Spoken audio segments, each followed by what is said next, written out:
You are irritated kapag merong changes. At saka detour doon sa plano. So I'm sure this question hits you.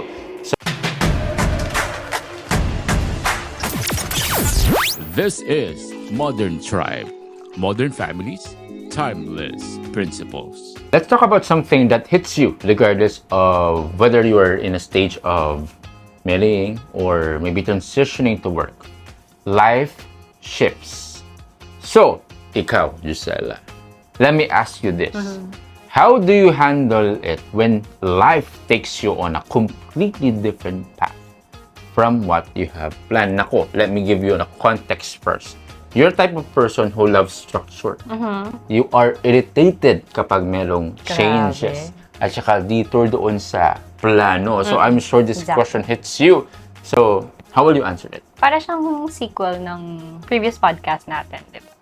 This is a different weight nga lang. So going back, how do I handle it when life takes me on a completely different path from where you have planned? Napatanong ako sa sarili ko, ina-assess ko yung life ko.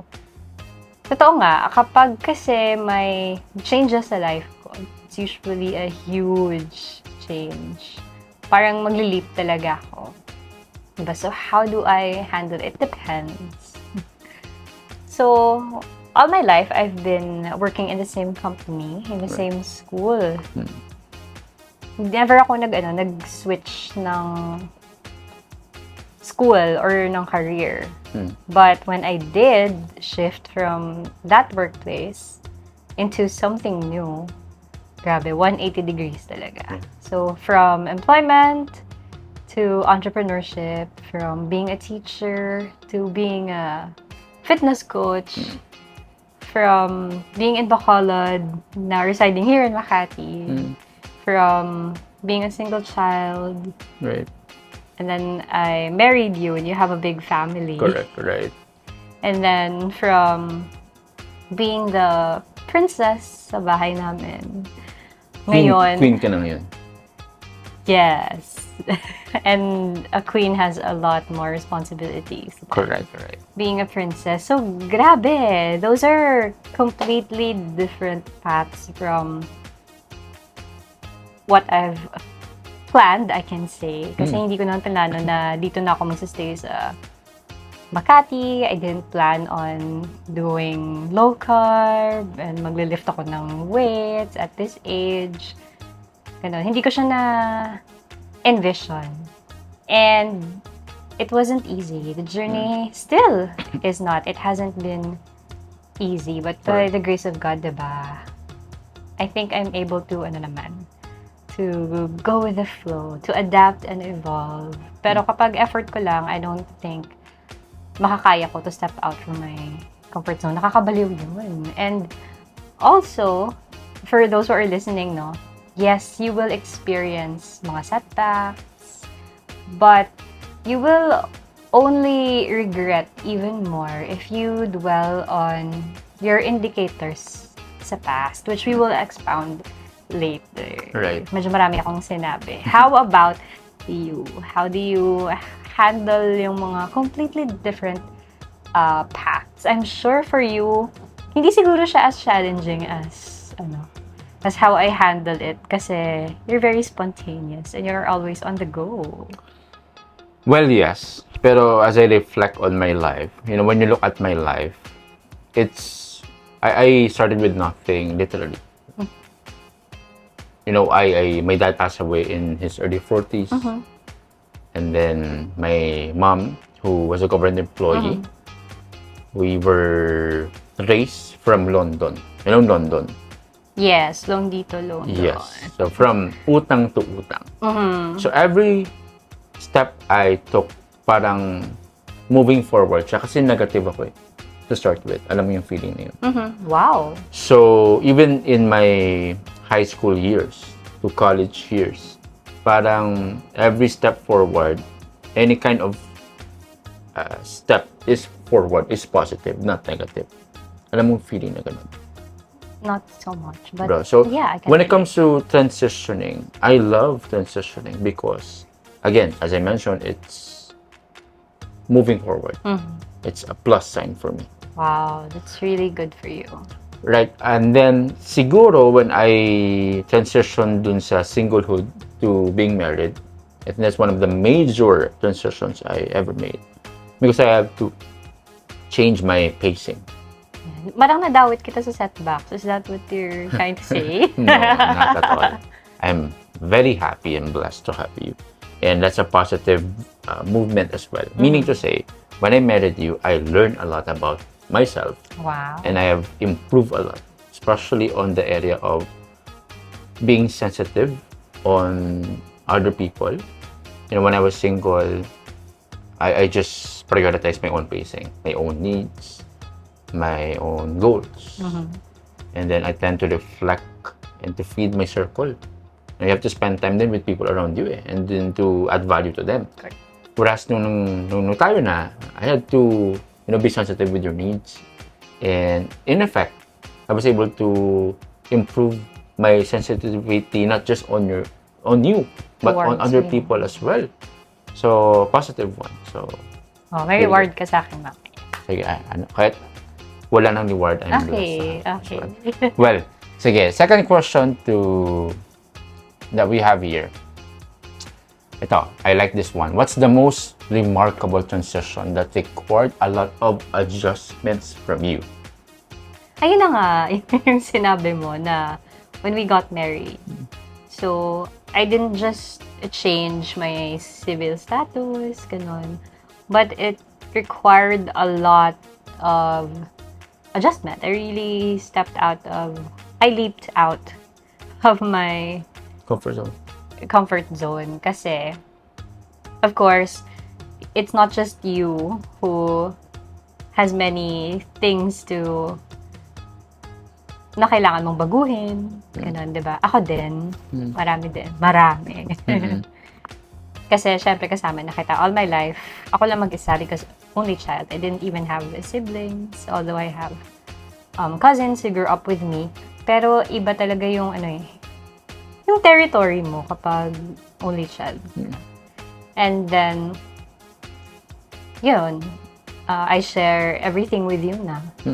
Except, syempre, sa mga sa mga underwears and mga sanitary stuff.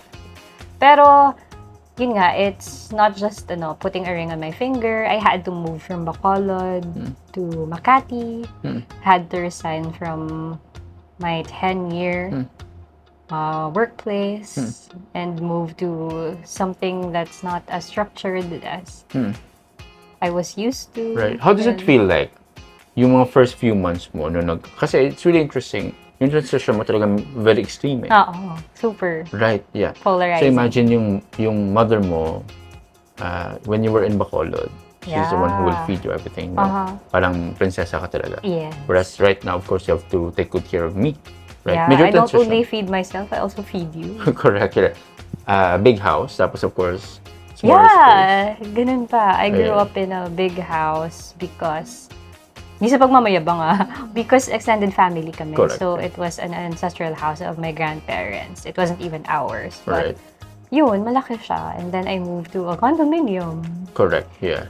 Yeah, and Tapos, from province na, Laid back, laid back, chill. kilala mo lahat. Tapos ngayon, of course, very to wide somewhere na, I fast didn't paced. have any family members here in this city. They're Correct, from another city. Yeah. How did it feel like? What's going on in your mind in yung first few months mo when you transition? Oh, forgive me for the word, but for the lack of a better term, I'm sure maraming makaka-relate. It was tragic. Tragic. That's a word. Yeah, parang sinabi ko, ano ba to, Lord? Hanggang kailan to? Hindi ko naman masasabing kailan matatapos to because I know it's just starting and it's not gonna end. But I mean, kailan matatapos yung yung storm inside me. Bakit? What was the major adjustment? Yun nga, marami. Grabe, emotional roller coaster because I had to leave my friends, my family, although abot mo naman sila through video call, but the level of comfort is really different. Right. And then, yun nga, parang suddenly, exponential yung responsibilities ko. I had to cook and do the things na si mama yung gumagawa. dati. Tapos hindi siya pa isa-isa ha. Lahat binigay. Correct. Right away. Parang ganun. I also had to deal with insects na hindi ko gusto. Na nandito.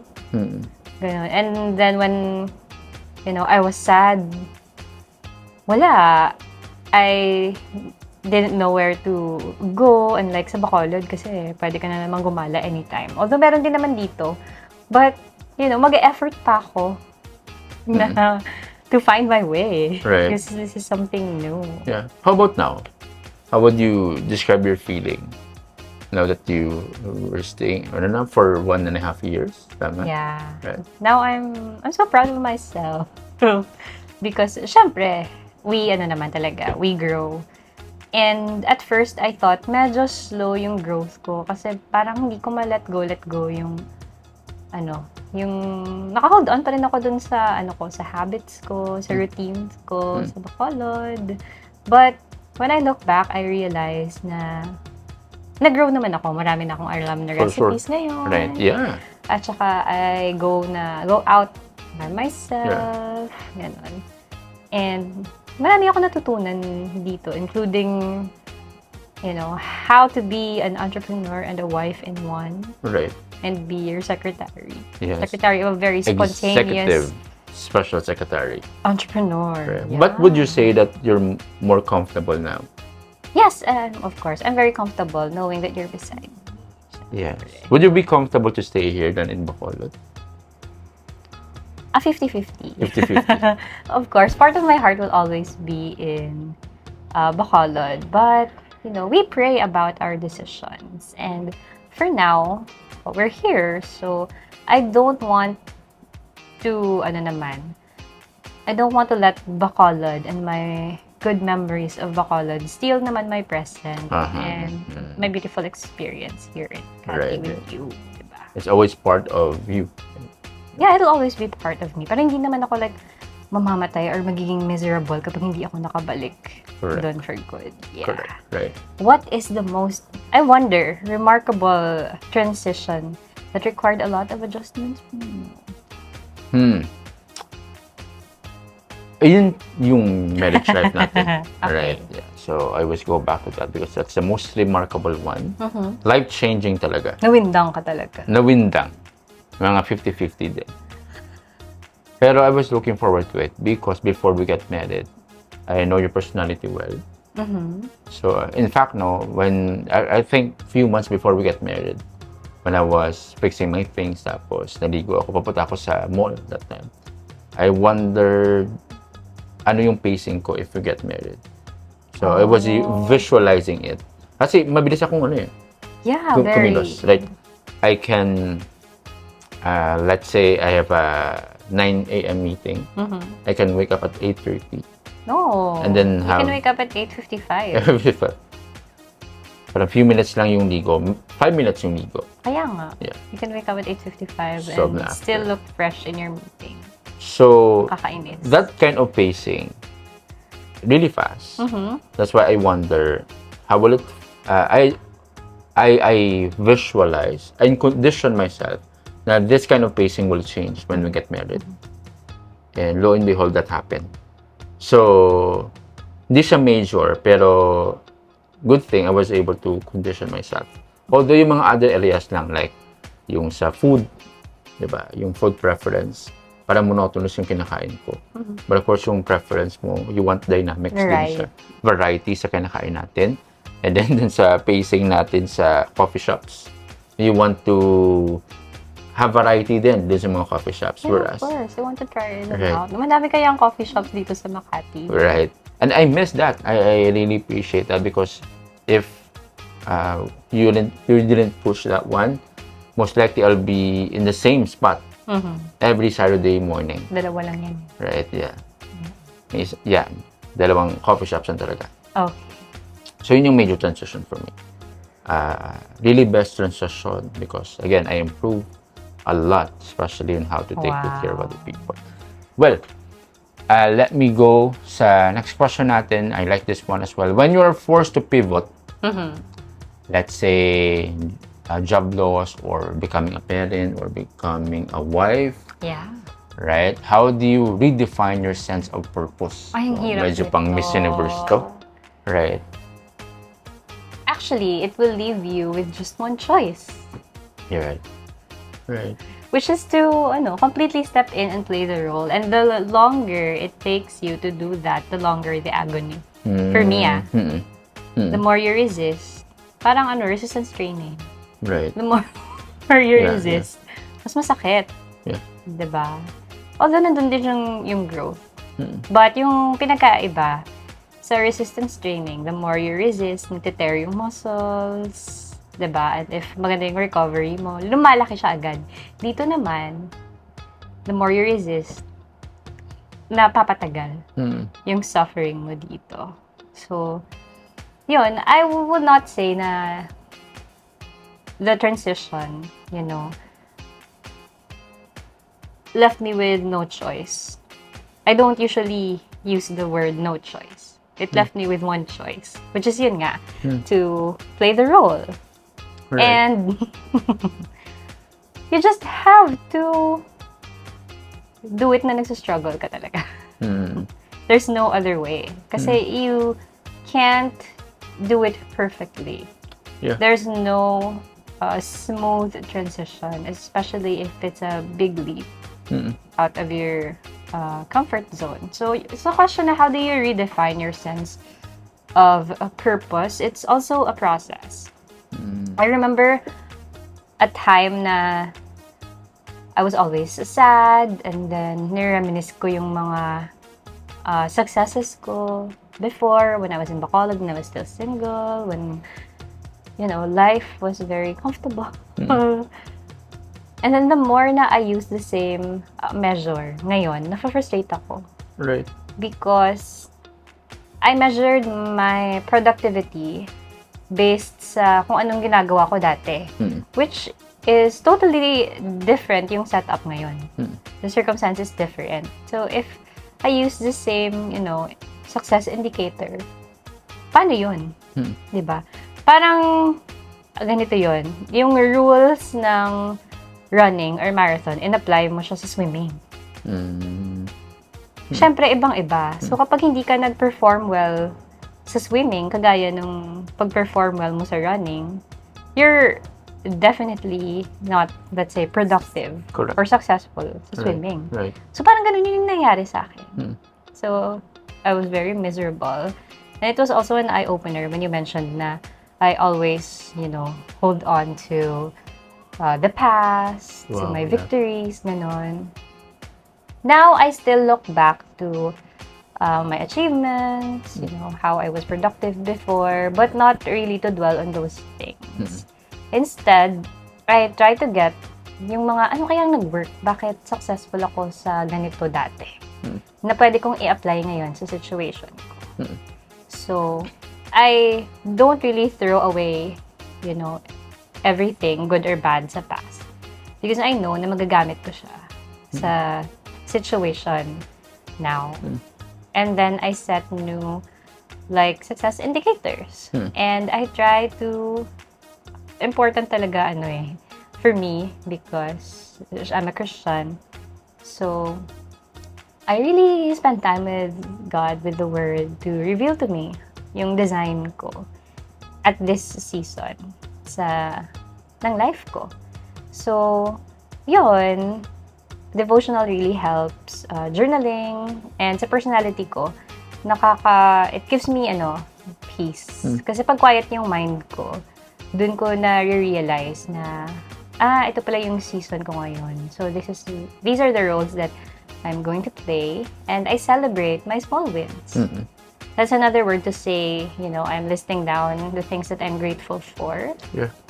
So with that, na-appreciate ko, nakikita ko yung growth ko sa season na to. And then I become more encouraged to do better. Like for example, sa pagluluto, I used to really dread it kasi nasisira yung momentum ko sa work. Yep. Diba? But yun, I just had to struggle while cooking. And then, kapag masarap yung niluluto ko, I take it as a win, I inspire ako, and I do better. And then I realized na maybe I should accept na mababawasan talaga yung productivity hours ko for work. Yeah. Because that's another like role to play. And the more I embrace that role, it becomes easier for me, less na yung burden, and then less yung struggle. So, it's trying to be, I'm turning that choice to be my true choice na. Exactly, right. Yeah, the choice that's left for me, it turns into my true choice. True. Yeah. Okay. Ang haba ng mga share ko ngayon. Ikaw, when Brilliant, you're right. forced to pivot, how do you redefine your sense of purpose? Well, first and foremost, in fairness sa atin, no, between the two of us, you're the one who made the most pivotal na step towards transitions. Correct? Hindi ka sure. Baka, yung sa'yo coming pa lang. Huh. Well, yeah. That's true. We can't really be sure of that. Pero, that's good because you're able to process things well. Took you time, but it's totally okay. Regardless of the circumstance, very important, yung character is intact. Yeah. Kasi season is temporary. There'll be season victorious days. You'll be in a season where it's darkest days. Regardless of which season you're in, remember, it's always a stage. It's temporary. So in my case, of course, I'm sure there were many, many days na I was able to miss the learning part dun sa season that I was in. Kasi very important regardless of the, you fail forward.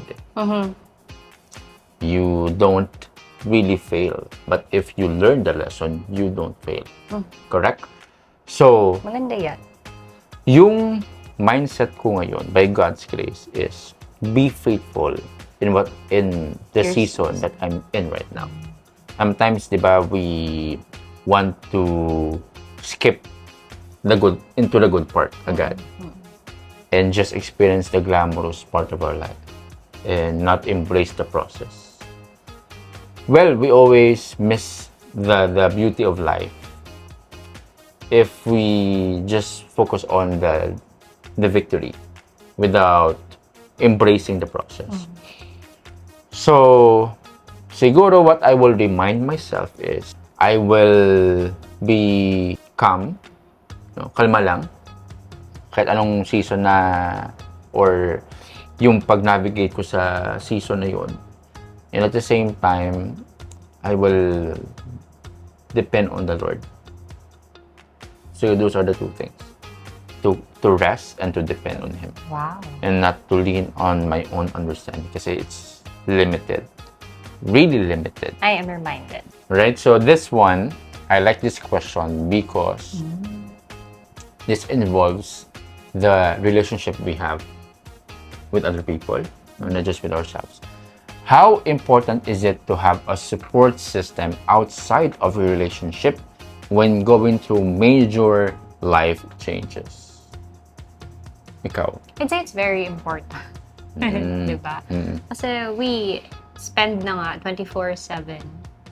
Maybe a little less than that. We spend 24/7 with our spouse. So, wala kang, if sa sa diagnosis, wala kang second opinion. Wala kang ganun. Although, things will work between the two of you. But I believe it's very important to learn and listen to the wisdom of other people, especially couples who are ahead of you in your relationship, diba? Or friends who will not, tolerate toxic behaviors or ano pa ba? Even younger ones who have the wisdom and yung hindi gagatungan yung kung anong mga tensions na meron. Especially sa shift, diba? Kasi kapag may huge shift, there's tension. So it's really very helpful to have a support system. Yeah. to push you to be glued to your spouse in this parang challenging season. Mm-hmm. Ikaw, anong masasabi mo sa question? Yeah, just like what we've said, no, we need second opinion. Mm-hmm. Sometimes we get used in effect, parang numb tayo sa parati natin nakikita. I remember one time we have this good friend, they're a couple, and then yung babae na to, she's asking advice from her husband, who is a pastor. It's a question about maybe morality. So this wife asked the pastor, pero yung advice niya hindi niya tinake seriously. Now, yung wife na to asked the same question sa ninong nila. Tapos, yung effect sa kanya very powerful. But yung response ng ninong niya, parehas lang din dun sa husband niya. Oh, so ano lang, familiarity. Familiarity. And then, later on, this wife confessed. Why is that nga yung impact sa akin ng answer ng ninong natin? Powerful, even though parehas din kayo ng sagot. So, may ganung impact yung familiarity, but I don't believe that should be the case all the time. Yeah. Kasi it's the thing about your spouse.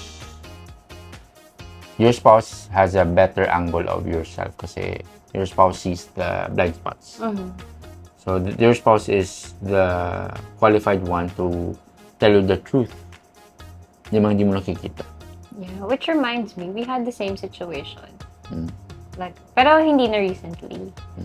I would always tell you this and that, and then you would nod, pero hindi mo siya na-apply. And then when somebody else tells you the same thing, Really? nga no, na-realize mo, parang nakakasama ng loob to Sinabi ko na sa kanya to, pero sa iba siya nakinig. Parang gano'n. Yung mga ganun, no? Yeah. Right. But I think we were able to work on that already. Right. Yeah. Interesting, yung mga dynamics na yun. Pero dun sa people outside of us, I think we have to be intentional with this as well.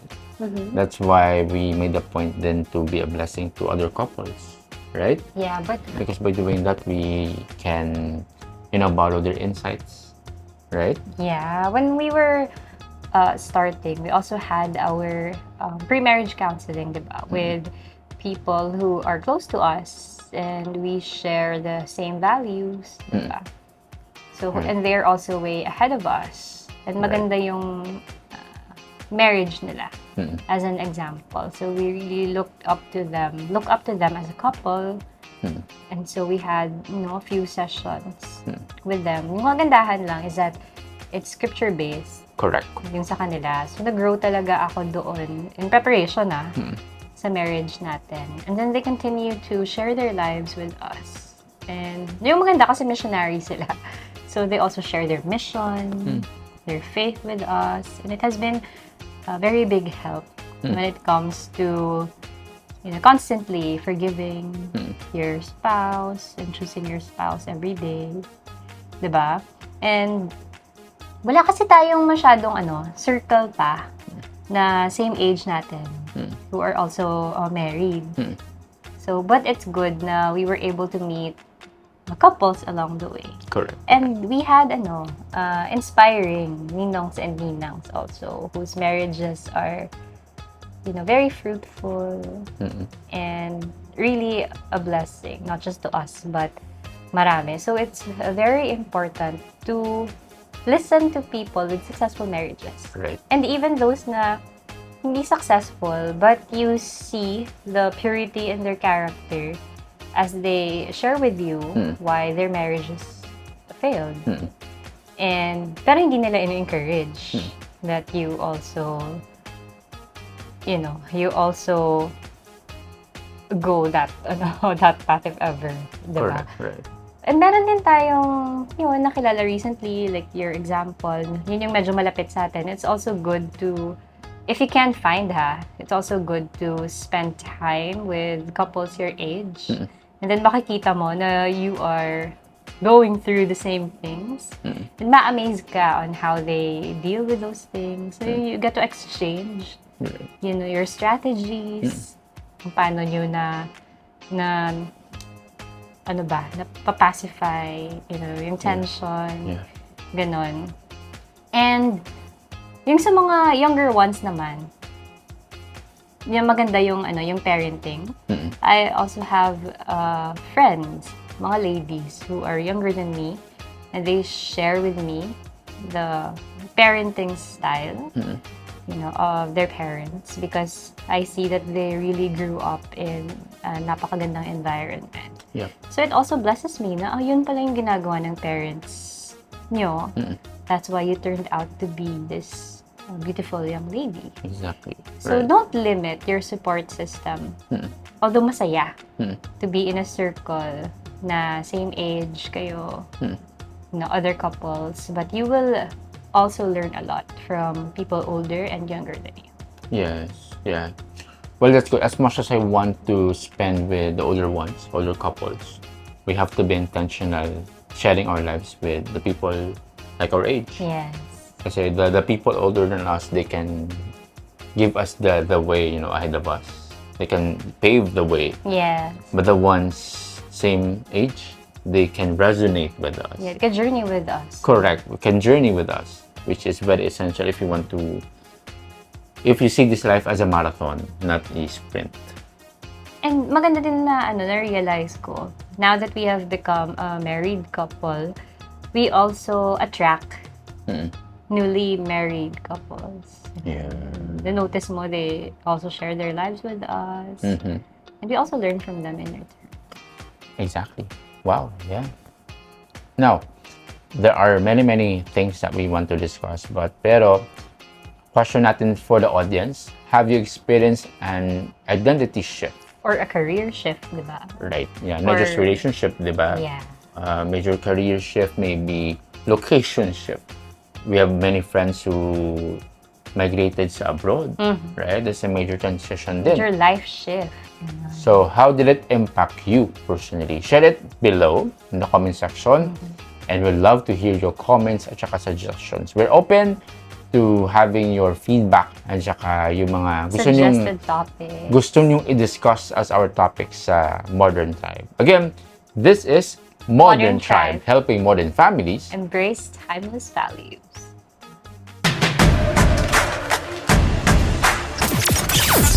This is Modern Tribe. Modern families, timeless principles.